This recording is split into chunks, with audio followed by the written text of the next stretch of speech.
Good afternoon.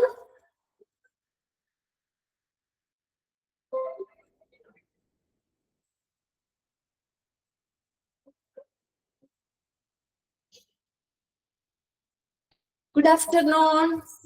Okay. ഞാനിവിടെ share ചെയ്തിരിക്കുന്ന screen link കാണുന്നില്ലേ? ക്ലിയർ അല്ലേ? ഓക്കെ അല്ലേ? ഓക്കെ. കുറച്ച് ദിവസങ്ങളായില്ലേ നമുക്ക് ക്ലാസ് കിട്ടിയിട്ട്? മഴയൊക്കെ ആയിരുന്നു. 1-2 ദിവസം നമുക്ക് ക്ലാസ് ഉണ്ടായിരുന്നില്ല അല്ലേ? ഓർക്കുന്നുണ്ടോ ഏത് ചാപ്റ്റർ നമ്മൾ എടുത്തേന്നുള്ളത്? നമ്മൾ കഴിഞ്ഞ ക്ലാസ്സിൽ റേഡിയോളജി ആണ് നോക്കിക്കൊണ്ടിരുന്നത്. Okay, radiology. റേഡിയോളജിയിലെ different types of imaging technologies നമ്മൾ പറഞ്ഞായിരുന്നു കഴിഞ്ഞ ക്ലാസ്സിൽ. ഏതൊക്കെയായിരുന്നു? X-ray, ultrasound, CT scan, MRI scan. പിന്നെ അടുത്തത് നെക്സ്റ്റ് നമ്മൾ പറഞ്ഞത് ക്ലാസിഫിക്കേഷൻ ഓഫ് റേഡിയോളജിക്കൽ വർക്ക് ആണ് അല്ലെ? Classification of radiological work. Radiology can be classified into 3 different areas. ഏതൊക്കെയാണ്? നമുക്ക് 3 ഏരിയ ആയിട്ട് നമുക്ക് തിരിക്കാം. ഇതാണ് diagnostic radiology, second one interventional radiology, third one radiation oncology. Okay, ഇത്രയും കാര്യങ്ങൾ നമ്മൾ കഴിഞ്ഞ ക്ലാസ്സിൽ പറഞ്ഞായിരുന്നു അല്ലെ? ഇതിന്റെ ഫസ്റ്റ് നോക്കിയേ, ഡയഗ്നോസ്റ്റിക് റേഡിയോളജി. ഡയഗ്നോസ്റ്റിക് റേഡിയോളജി എന്ന് പറഞ്ഞാൽ എന്താ? Radiologist employs imaging technique like x-ray, ultrasound, CT scan and MRI scans to identify disorders throughout the body. ഇപ്പൊ റേഡിയോളജിസ്റ്റ് എംപ്ലോയീസുകള് ഇമേജിംഗ് ടെക്നോളജികൾ ഉപയോഗിച്ച് x-ray, ultrasound, CT scan, MRI scans പോലുള്ള imaging technology ഉപയോഗിച്ചിട്ട് നമ്മുടെ ബോഡിയിലുള്ള ഡിസോർഡർ അല്ലെങ്കിൽ ഡിസീസ് എന്താണെന്ന് ഡയഗ്നോസ് ചെയ്യുന്നു. അതിനെയാണ് ഡയഗ്നോസ്റ്റിക് റേഡിയോളജി എന്ന് പറയുന്നത്. ഡയഗ്നോസ് ചെയ്യുക. ഇങ്ങനെയുള്ള ഇമേജിംഗ് ടെക്നോളജി ഉപയോഗിച്ചിട്ട് നമ്മുടെ ബോഡിയിലുള്ള എന്ത് ഡിസീസ് ആണ്, എന്താണ് ഡിസോർഡർ എന്നുള്ളത് ഐഡന്റിഫൈ ചെയ്യുന്നു.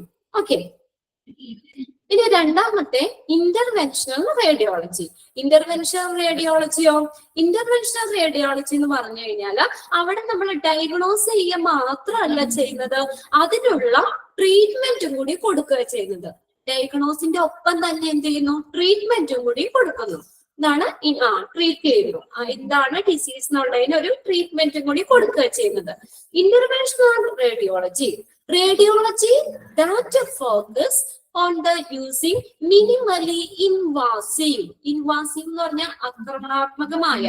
മിനിമലി ഇൻവാസീവ് എന്ന് പറഞ്ഞാൽ എന്താ? ആക്രമണാത്മകമല്ലാത്തത്, അതിൽ കുറവുള്ളത്, ആക്രമണ സ്വഭാവം കുറവുള്ളത്. അതായത് ഇന്റർവെൻഷണൽ ടെക്നിക് ബ്രാക്കറ്റിൽ എഴുതിയിട്ടുണ്ട് നോൺ സർജിക്കൽ ട്രീറ്റ്മെന്റ്. അപ്പൊ സർജറിയിലൂടെ അല്ലാതെ നോൺ സർജിക്കൽ ട്രീറ്റ്മെന്റ് ഉപയോഗിച്ചിട്ട് ടു ഡയഗ്നോസ് ഡിസീസ് എന്താണെന്ന് ഡയഗ്നോസ് ചെയ്യുന്നു ആൻഡ് ട്രീറ്റ് പേഷ്യൻസ്. അതിനോടൊപ്പം തന്നെ ട്രീറ്റ് ചെയ്യുകയും ചെയ്യുന്നു. ആ ഡിഫറൻസ് മനസ്സിലാക്കണം കേട്ടോ.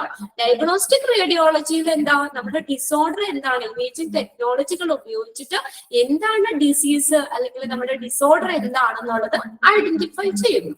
ഇനി ഇന്റർവെൻഷണൽ റേഡിയോളജിയിൽ എന്താ? ഈ നോൺ സർജിക്കൽ ട്രീറ്റ്മെന്റ് ടെക്നിക്കുകളിലൂടെ അത് ഡയഗ്നോസ് ചെയ്യുന്നതിനോടൊപ്പം തന്നെ എന്ത് ചെയ്യുന്നു? ട്രീറ്റ്മെന്റ് കൂടി കൊടുക്കുന്നു. അതൊന്ന് അണ്ടർലൈൻ ചെയ്തിട്ട് കേട്ടോ. To diagnose and treat patient. ഡയഗ്നോസിന്റെ ഒപ്പം തന്നെ ട്രീറ്റ്മെന്റും കൊടുക്കുന്നു. These includes. അപ്പൊ ഇന്റർവെൻഷണൽ റേഡിയോളജിയിൽ വരുന്നതാണ് imaging and treatment of blood vessels, angiography.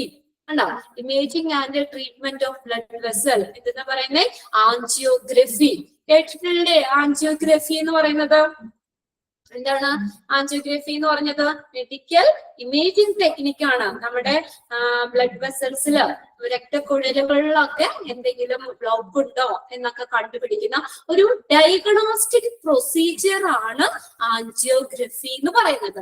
അല്ലെങ്കിൽ ആർട്ടീരിയോഗ്രഫി എന്നും പറയാം. ആൻജിയോഗ്രഫിക്ക് പറയുന്ന മറ്റൊരു പേരാണ് ആർട്ടീരിയോഗ്രഫി. is also known as arteriography. എന്താ നടത്തുന്നത്? ഇത് ഒരു ഡയഗ്നോസ്റ്റിക് പ്രൊസീജിയർ ആണ്. അപ്പോൾ നമ്മുടെ രക്തക്കുഴലുകളിലൊക്കെ എന്തെങ്കിലും ബ്ലോക്ക് ഉണ്ടോ, എവിടെയാണ് ബ്ലോക്ക് എന്നുള്ള കാര്യങ്ങളൊക്കെ കണ്ടുപിടിക്കുന്ന ഒരു ഡയഗ്നോസ്റ്റിക് പ്രൊസീജിയർ ആണ് ആൻജിയോഗ്രഫി എന്ന് പറയുന്നത്. പിന്നെ നിങ്ങൾ കേട്ടിട്ടുണ്ടാവും ആൻജിയോഗ്രാം. ആൻജിയോഗ്രാം ചെയ്തു അല്ലെങ്കിൽ ആൻജിയോഗ്രാം പറഞ്ഞിട്ടുണ്ട് എന്നൊക്കെ കേട്ടിട്ടുണ്ടാവും. ഈ ആൻജിയോഗ്രഫി എന്നുള്ളത് തന്നെയാണ് ആൻജിയോഗ്രാമും. രണ്ടും സെയിം ആണ് കേട്ടോ. ആൻജിയോഗ്രഫിയും ആൻജിയോഗ്രാമും സെയിം തന്നെയാണ്. അതായത് ചില ഹോസ്പിറ്റൽസിൽ കൊറോണറി ആൻജിയോഗ്രഫി എന്ന് പറയും, ചില ഹോസ്പിറ്റൽസിൽ കൊറോണറി ആൻജിയോഗ്രാം എന്നും പറയും. അത് രണ്ടും എന്താ പറയാ പ്രൊസീജിയർ ഡയഗ്നോസ്റ്റിക് ചെയ്യാൻ ഡിസീസ് എന്താണെന്ന് ഡയഗ്നോസ് ചെയ്യുന്നതാണ്. ഡയഗ്നോസ്റ്റിക് ടെസ്റ്റ് ആണ്. ഓക്കെ, അപ്പൊ ആൻജിയോഗ്രഫി, ആൻജിയോഗ്രാം, പിന്നെ അതുപോലെ തന്നെ ആർട്ടിയോഗ്രഫി, ഇത് മൂന്നും സെയിം തന്നെയാണ്. എന്താ അവിടെ ഡയഗ്നോസ്റ്റിക് ടെസ്റ്റ്?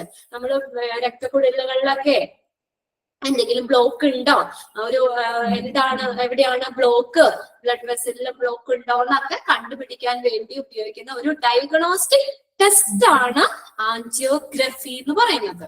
ഓക്കെ, അതൊന്ന് എഴുതി വെച്ചോ കേട്ടോ. ഒറ്റ സെന്റൻസ് ഒന്ന് എഴുതിക്കോ. Angiography, angiography. അതിന്റെ ബ്രാക്കറ്റിൽ വേണമെങ്കിൽ എഴുതിക്കോ ആർട്ടീരിയോഗ്രഫി, ARTERIOGRAPHY, ആർട്ടീരിയോഗ്രഫി. അല്ലെങ്കിൽ ആൻജിയോഗ്രാം, ആൻജിയോഗ്രാം ഇതൊക്കെ സെയിം തന്നെയാണ്. Angiogram is a medical imaging technique.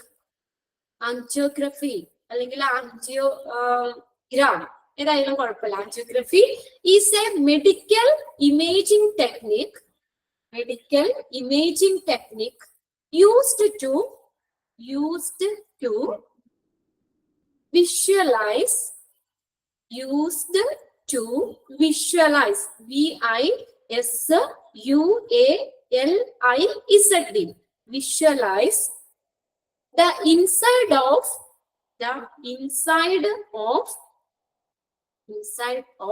blood vessels,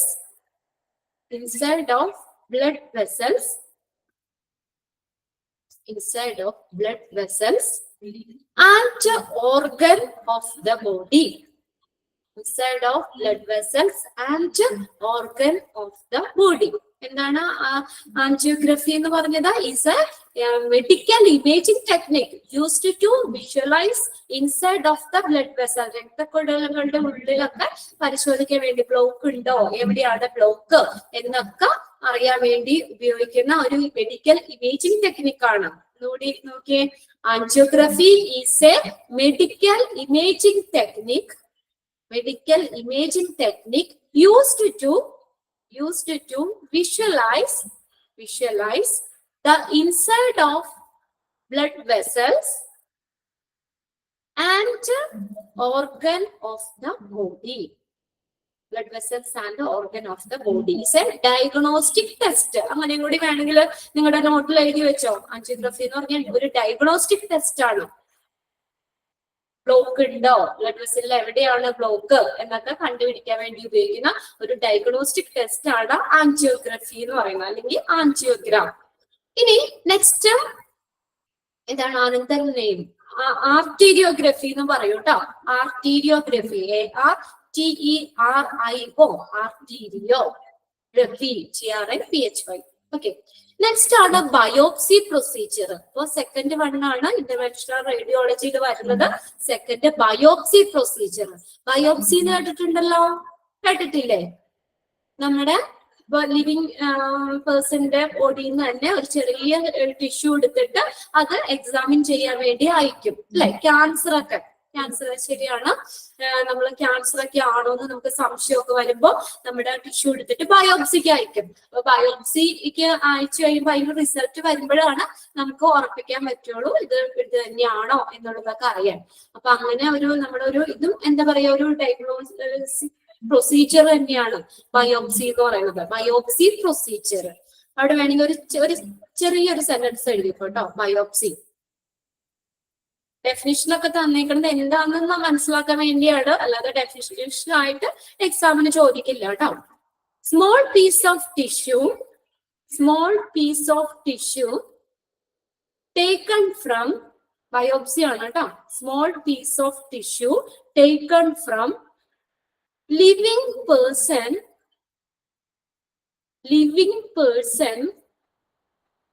is examined. EXAMINE is examined under the microscope. Examine under the microscope.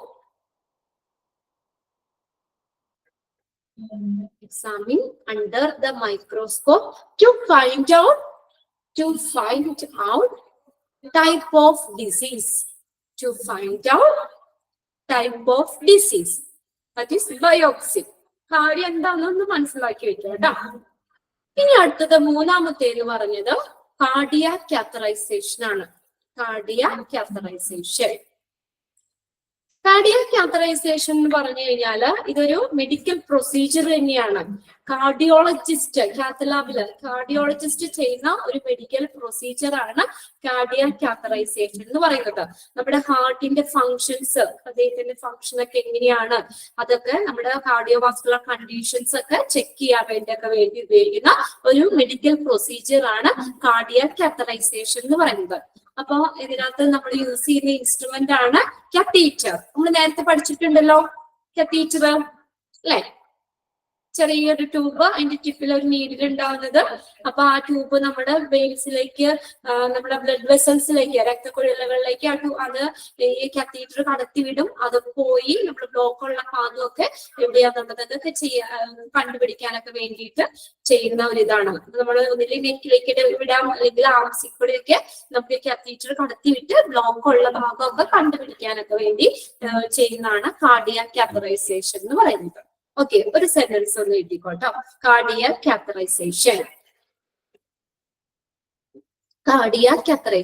ഞാൻ എഴുതുമ്പോ ഒന്നുകൂടെ പറയാട്ടോ. Cardiac catheterisation is a medical procedure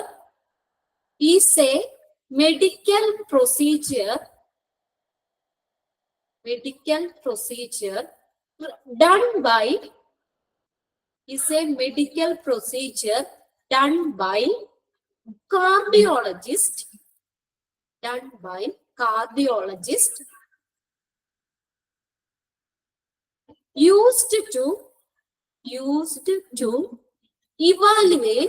used to evaluate heart function, heart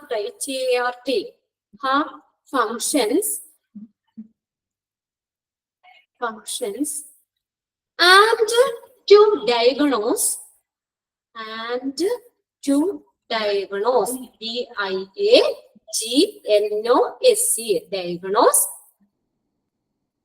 cardiovascular conditions. cardiovascular cardiovascular conditions conditions. ഇപ്പൊ കാത്ത് ലാബില് cardiologist ചെയ്യുന്ന ഒരു medical procedure ആണ് cardiac catheterisation എന്ന് പറയുന്നത്. അവിടെ ഉപയോഗിക്കുന്ന ഇൻസ്ട്രുമെന്റ് ആണ് കത്തീറ്റർ. അപ്പൊ ആ കത്തീറ്റർ നമ്മുടെ ബ്ലഡ് വെസൽസിൽ കൂടെ കടത്തി വിട്ടിട്ട് ബ്ലോക്ക് ഒക്കെ ഉണ്ടോ, എവിടെയാണ് ബ്ലോക്ക് എന്നൊക്കെ കണ്ടുപിടിക്കുന്നതിന് വേണ്ടി ചെയ്യുന്ന ഒരു മെഡിക്കൽ പ്രൊസീജിയർ ആണ് കാർഡിയാക് കാത്തറൈസേഷൻ. ഇനി ലാസ്റ്റത്തെ ആണ് ആൻജിയോപ്ലാസ്റ്റി എന്ന് പറയുന്നത്. Angioplasty ANGIOPLASTY plasty. നോക്കിയേ, ബലൂൺ ഡിലേഷൻ ഓഫ് ബ്ലഡ്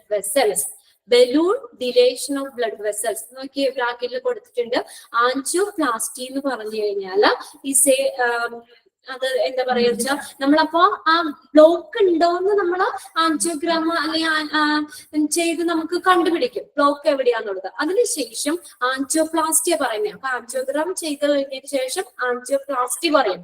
അതെന്താ, ആ ബ്ലോക്ക് മാറ്റുന്ന ഒരു രീതിയാണ്. ഓക്കെ, ഇറ്റ്സ് എ പ്രൊസീജിയർ നമുക്ക് എന്താണ് നമ്മുടെ ആ ബ്ലോക്ക് ഇപ്പൊ ആൻജിയോഗ്രാം ചെയ്തിട്ട് ബ്ലോക്ക് കണ്ടുപിടിക്കും, എവിടെയാണ് ആ ബ്ലോക്ക് എന്ന് കണ്ടുപിടിക്കും.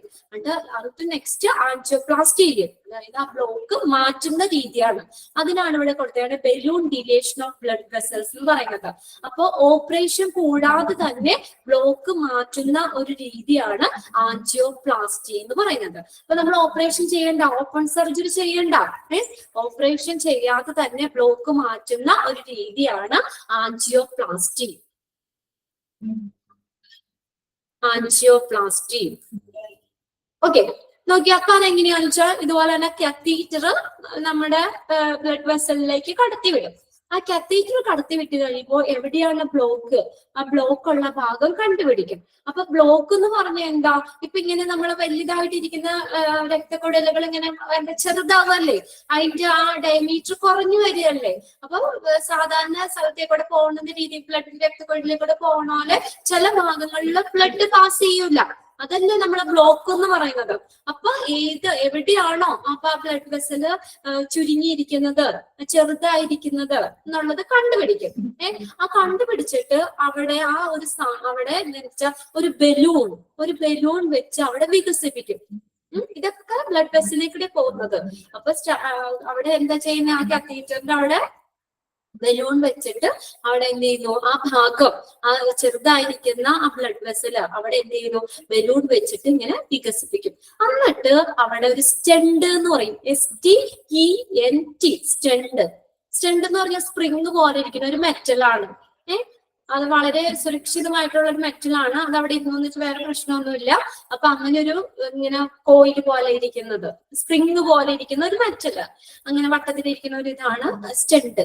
എന്നിട്ട് എന്ത് ചെയ്യും, ആ ബലൂൺ വെച്ചിട്ട് ഇങ്ങനെ ചെറുതായിരിക്കുന്ന ആ രക്തക്കുഴലിന്റെ അവിടെ ബലൂൺ വെച്ച് ഇങ്ങനെ വികസിപ്പിച്ചിട്ട് അവിടെ ആ സ്റ്റെൻഡ് കൊണ്ടുവന്ന് വെക്കും. സ്റ്റെൻഡ് വെക്കും. അപ്പൊ പിന്നെ ആ കുടല് പിന്നെ ചെറുതാവുമല്ലോ, അത് അങ്ങനെ വലുതായിട്ട് വികസിച്ച് തന്നെ ഇരിക്കും. എന്നിട്ട് അവിടെ സ്റ്റെൻഡ് ഇങ്ങനെ വെക്കും. ഇപ്പൊ ബ്ലോക്ക് സ്റ്റെൻഡിന്റെ സഹായത്തോടു കൂടി പൂർണ്ണമായും നീക്കം ചെയ്ത് അവിടെ എന്താ പറയാ, ആ സ്റ്റെൻഡ് അവിടെ വെക്കുന്ന രീതിയാണ് ആൻജിയോപ്ലാസ്റ്റി എന്ന് പറയുന്നത്. അതാണ് balloon dilation of blood vessel എന്ന് പറയുന്നത്. Balloon dilation of blood vessels. അപ്പൊ ബ്ലഡ് വെസലിൽ ബ്ലോക്ക് ഉള്ള ഭാഗം കണ്ടുപിടിച്ചിട്ട് അവിടെ കത്തീറ്ററിന്റെ അവിടെ ബലൂൺ വെച്ച് എന്ത് ചെയ്യുന്നു, വികസിപ്പിക്കുന്നു. അപ്പൊ അവിടെ ബ്ലഡ് വെസൽ വലുതാവും. എന്നിട്ട് അത് പഴയ പോലെ ചുരുങ്ങി പോകാതിരിക്കാൻ വേണ്ടി അവിടെ ഒരു സ്റ്റെൻഡ്, സ്പ്രിങ് പോലെ ഇരിക്കുന്ന ഒരു മെറ്റൽ കൊണ്ട് ഉണ്ടാക്കേണ്ടതാണ്, അത് അവിടെ വെക്കും. അപ്പൊ പിന്നെ ആ കുഴൽ എന്താ പറയുക, നോർമൽ അങ്ങനെ വികസിച്ച് തന്നെ ഇരിക്കും. അങ്ങനെ ബ്ലോക്ക് മാറ്റുന്ന ഒരു രീതിയാണ് ആൻജിയോപ്ലാസ്റ്റി എന്ന് പറയുന്നത്. അതും ഒരു സെന്റൻസ് ഒന്ന് എഴുതിക്കോട്ടോ. അത് ട്രീറ്റ്മെന്റ് ആണ് കേട്ടോ. ബ്ലോക്ക് മാറ്റുന്ന ഒരു ട്രീറ്റ്മെന്റ് ആണ് ആൻജിയോപ്ലാസ്റ്റി. ആൻജിയോഗ്രഫിയോ ഡയഗ്നോസ്റ്റിക് ടെസ്റ്റ്. ആ ഡിഫറൻസ് മനസ്സിലാക്കി വെക്കാം. എഴുതിക്കോ, angioplasty. Angioplasty, ANGIOPLASTY. Angioplasty is a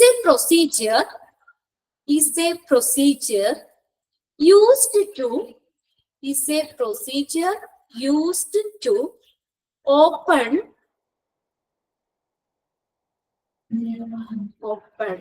blocked, BLOCKED, blocked coronary arteries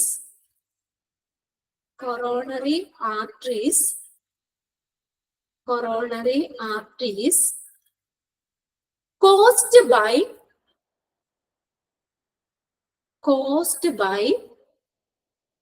CAUSED, caused by coronary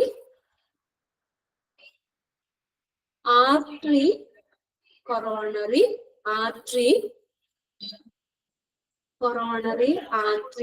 disease.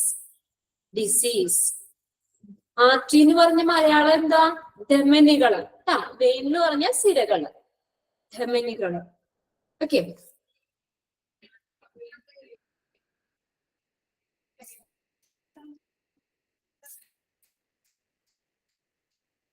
അപ്പൊ അതാണ് ആൻജിയോപ്ലാസ്റ്റി. ഇത് നാലും ഏതിനകത്ത് വരുന്നതാണ്, ഇന്റർവെൻഷണൽ റേഡിയോളജിയിൽ വരുന്നതാണ്. അപ്പൊ ചോദിക്കാം, which of the following is included in interventional radiology? ഏതൊക്കെയാ, angiography, biopsy, cardiac catheterisation, angioplasty.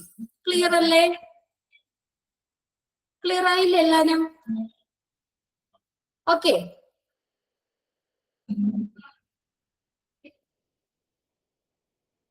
ഏത് ഡെഫിനിഷനാ പറയണ്ടേ? ഇപ്പൊ പറഞ്ഞതാണ് ആൻജിയോപ്ലാസ്റ്റി ആണോ? Angioplasty is A procedure used to open blocked coronary arteries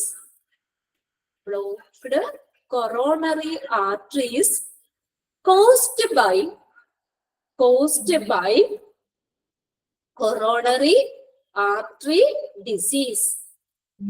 definition ആയിട്ട് തന്നെ കാണാതെ ഒന്നും പഠിക്കണ്ട കേട്ടോ. ഡെഫിനിഷൻ ഒന്നും ചോദിക്കൂല എക്സാമിന്, എനിക്ക് മനസ്സിലാക്കാൻ വേണ്ടി തന്നു എന്നുള്ളൂ. പിന്നെ എന്താ വല്ല ഫില്ലിന്റെ ബ്ലാങ്ക്സിന് എങ്ങാനും ഡാഷ് ഇട്ട് ചോദിക്കുക എന്നുള്ളൂ. അല്ലാതെ ഡെഫിനിഷൻ ആയിട്ട് കാണാതെ ബൈഹാർട്ടൊന്നും ചെയ്ത് പഠിക്കണ്ട, കാര്യങ്ങൾ മനസ്സിലാക്കി വെക്കുക. ഓക്കെ. അപ്പൊ നമ്മൾ 4 എണ്ണം പറഞ്ഞു. ഇന്റർവെൻഷണൽ റേഡിയോളജിയിൽ വരുന്നതാണ് ആൻജിയോഗ്രഫി. ആൻജിയോഗ്രഫി എന്താ? Diagnostic test. സിമ്പിൾ ആയിട്ട് അങ്ങനെയാ. Diagnostic test. ബ്ലോക്ക് ഒക്കെ ഉണ്ടോ, എവിടെയാണ് ബ്ലോക്ക് എന്നൊക്കെ അറിയാൻ വേണ്ടി ചെയ്യുന്ന ഡയഗ്നോസ്റ്റിക് ടെസ്റ്റ്. പിന്നെ ബയോപ്സി പറഞ്ഞല്ലോ, ബയോപ്സി. പിന്നെ അടുത്ത് കാർഡിയാക് കാത്തറൈസേഷൻ. പിന്നെ അടുത്ത് ആൻജിയോപ്ലാസ്റ്റി. ആൻജിയോപ്ലാസ്റ്റി എന്ന് പറഞ്ഞാൽ ഒരു ട്രീറ്റ്മെന്റ് ആണ്, ആ ബ്ലോക്ക് മാറ്റുന്ന ട്രീറ്റ്മെന്റ് ആണ്. അതാണ് balloon dilation of blood vessels. Balloon വെച്ച് അവിടെ സ്റ്റഡ് വെച്ച് ആ ബ്ലോക്ക് മാറ്റുന്ന ഒരു പ്രൊസീജിയർ. ക്ലിയർ അല്ലേ? ഇനി മൂന്നാമത്തെയാണ് റേഡിയേഷൻ ഓങ്കോളജി. ഓങ്കോളജി എന്ന് പറഞ്ഞാൽ എന്താ? Study of cancer. Okay, very good. Study of cancer, അതാണ് ഓങ്കോളജി എന്ന് പറയുന്നത്. അപ്പൊ നിങ്ങൾ കേട്ടിട്ടുണ്ടാവും, നിങ്ങൾക്ക് ചിലപ്പോൾ നിങ്ങളുടെ റിലേറ്റീവ്സോ അല്ലെങ്കിൽ അടുത്തുള്ളവരൊക്കെ ക്യാൻസറിന് റേഡിയേഷൻ ചെയ്യാൻ പോയി എന്ന് പറയും, അല്ലെങ്കിൽ റേഡിയേഷൻ ചെയ്തുകൊണ്ടിരിക്കുന്നവരുണ്ടാവും അല്ലെ. റേഡിയേഷൻ ഓങ്കോളജി എന്ന് പറഞ്ഞാൽ എന്താ? Is used for performing radiation based therapy on cancer patient. അപ്പൊ ക്യാൻസർ പേഷ്യന്റിന് കൊടുക്കുന്ന റേഡിയേഷൻ ബേസ്ഡ് തെറാപ്പിയാണ് ഈ റേഡിയേഷൻ ഓങ്കോളജി എന്ന് പറയുന്നത്. Is used for performing radiation based therapy on cancer patient. ഇവിടെ എന്ന് പറഞ്ഞ മെഗാ വോൾട്ടിലുള്ള എക്സ്റേസുകളാണ് ഇതിന് ഉപയോഗിക്കുന്നത്. അപ്പൊ ഹൈ വോൾട്ടിലുള്ള എക്സ്റേസ് ഉപയോഗിച്ചിട്ട് ക്യാൻസർ ഉണ്ടാകുന്ന സെല്ലുകൾ, ആ കോശങ്ങളെ നശിപ്പിക്കുന്നു. അല്ലെങ്കിൽ അത് അടുത്ത സെല്ലുകളിലേക്കൊക്കെ അത് എക്സസ് ഗ്രോത്ത് എന്ന് പറയുന്ന ക്യാൻസർ. അപ്പൊ അല്ലെങ്കിൽ ആ ക്യാൻസറിന്റെ തടഞ്ഞു നിർത്തുകയും ചെയ്യുന്നു. ഓക്കെ, അതാണ് radiation oncology. Okay, radiation oncology is used for performing radiation-based therapy on cancer patients. High energy radiation utilized in the treatment destroy cancer cell. Okay, high energy radiation megavolt-ലുള്ള എക്സ്റേസ് ആണ് ഉപയോഗിക്കുന്നത്. Utilized in the treatment, ഈ ട്രീറ്റ്മെന്റിൽ ഉപയോഗിക്കുന്നത് destroy cancer cell. എന്താ? Cancer ഉണ്ടാക്കുന്ന കോശങ്ങളെ ഈ റേഡിയേഷൻ ചെയ്യുമ്പോൾ എന്ത് ചെയ്യുന്നു? ആ ക്യാൻസർ കോശങ്ങളെ നശിപ്പിച്ച് കളയുക ചെയ്യുന്നു. Destroy cancer cell and prevent ചെയ്യാന്ന് വെച്ചാൽ തടയുന്നു. them from proliferating എന്ന് പറഞ്ഞാൽ വ്യാപനം, സ്പ്രെഡിങ്. അതല്ലെങ്കിൽ അടുത്ത കോശങ്ങളിലേക്ക്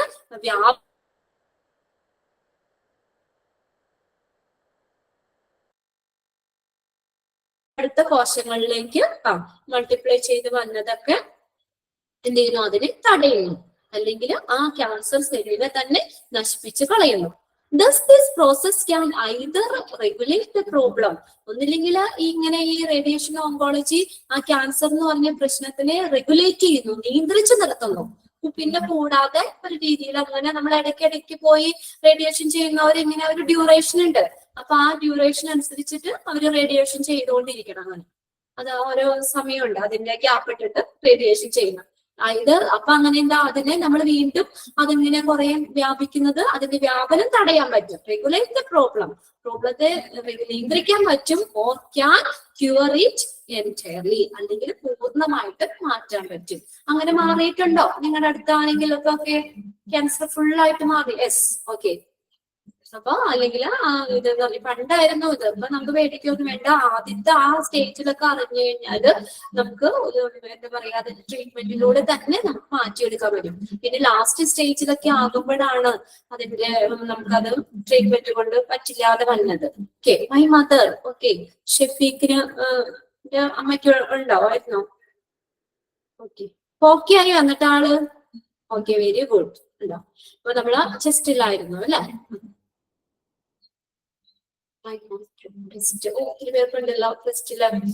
ഓക്കെ, അതപ്പോ എന്താ പണ്ടൊന്നും അങ്ങനെ അധികം ഇല്ല. ഇപ്പെന്ന് പറഞ്ഞാൽ കുറേ മരണങ്ങൾ ക്യാൻസർ മൂലമാണ്.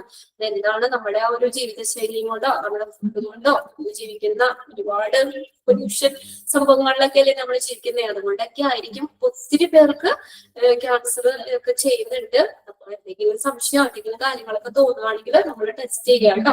ആദ്യത്തെ സ്റ്റേജില് കാര്യങ്ങളൊക്കെയാണ് നമുക്ക് പൂർണ്ണമായിട്ട് മാറ്റാം. ലാസ്റ്റ് സ്റ്റേജിലേക്ക് എന്ത് സ്റ്റേജിലേക്കൊക്കെ എത്തുമ്പോഴാണ് അത് ചികിത്സിച്ചു കഴിഞ്ഞാൽ നമുക്ക് മാറാൻ ബുദ്ധിമുട്ടായി വരുന്നത്.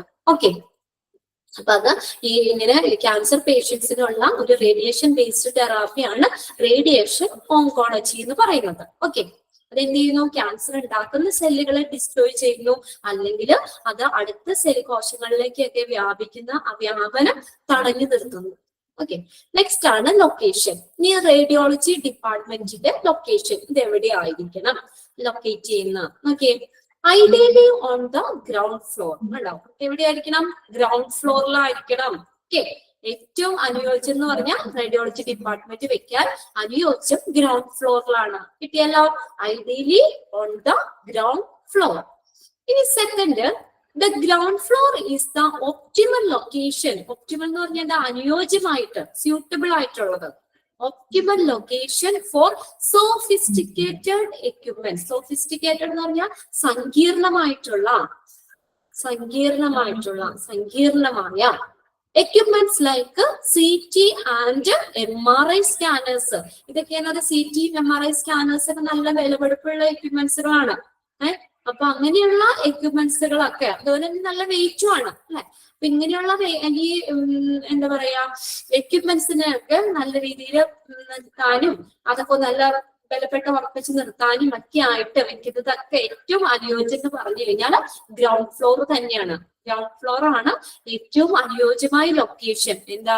CT MRI സ്കാനേഴ്സ് പോലുള്ള എക്യുപ്മെന്റ്സിന് വെക്കാനായിട്ട് ഏറ്റവും അനുയോജ്യമായിട്ടുള്ള ലൊക്കേഷൻ എന്ന് പറഞ്ഞ് ഗ്രൗണ്ട് ഫ്ലോർ ആണ്. ക്ലിയർ ആയോ? 2 പോയിന്റ്സും. ഓക്കെ, ഫസ്റ്റ് ഗ്രൗണ്ട് ഫ്ലോറിലായിരിക്കണം. പിന്നെ CT MRI സ്കാനേഴ്സ് പോലുള്ള എക്യുപ്മെന്റ്സുകൾ വെക്കാൻ ഏറ്റവും അനുയോജ്യമായിട്ടുള്ളത് സ്ഥലം എന്ന് പറഞ്ഞാൽ ഗ്രൗണ്ട് ഫ്ലോർ തന്നെയാണ്. Third point, the department not only cares for walk-in patients. Echo വരുന്നുണ്ടോ? ആരെങ്കിലും? അല്ല, ഇവിടെ നിന്ന് ഓൾമീറ്റ് കൊടുത്തേക്കുവാണല്ലോ. ചിലപ്പോ എക്കോ വരുന്നുണ്ടെന്ന് പറഞ്ഞ വല്ല നെറ്റിന്റെ വല്ല പ്രശ്നങ്ങളൊക്കെ ആയിരിക്കും. മഴയും ആണല്ലോ, അതുകൊണ്ട് അങ്ങനെ എന്തെങ്കിലും നെറ്റ് ഇഷ്യൂസ് കൊണ്ടായിരിക്കും കേട്ടോ. ഓക്കെ, തേർഡ് പോയിന്റ് എന്താ പറഞ്ഞേ? The department not only cares for walking patients. അത് walking patientsന് മാത്രമല്ല അവിടെ എന്ന് പറഞ്ഞു കഴിഞ്ഞാല് but also emergency patients who may be unable to walk. നടക്കാൻ പറ്റാത്ത എമർജൻസി പേഷ്യൻസിനും അതുപോലെ തന്നെ who require rapid scanning to make their diagnosis. ഇപ്പൊ ചിലർക്കൊക്കെ പറയും ഡയഗ്നോസ് ചെയ്യാന്, അപ്പൊ പെട്ടെന്ന് സ്കാൻ ചെയ്തിട്ട് വരാൻ പറയും. എന്നുവെച്ചാൽ സ്കാനിങ് കഴിഞ്ഞ് അതിന്റെ റിസൾട്ട് പെട്ടെന്ന് കിട്ടിയാലാണ് ഡിസീസ് എന്താണെന്ന് എന്താ പറയാ ശരിക്കും ഡയഗ്നോസ് ഏതാണെന്ന് നമുക്ക് ഡയഗ്നോസ് ചെയ്യാൻ പറ്റുള്ളൂ.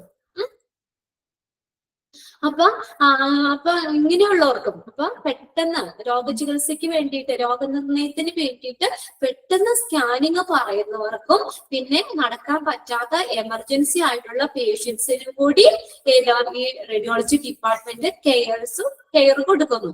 Walking patientsന് മാത്രമല്ല but also patient who may be unable to walk or who require rapid scanning to make a diagnose.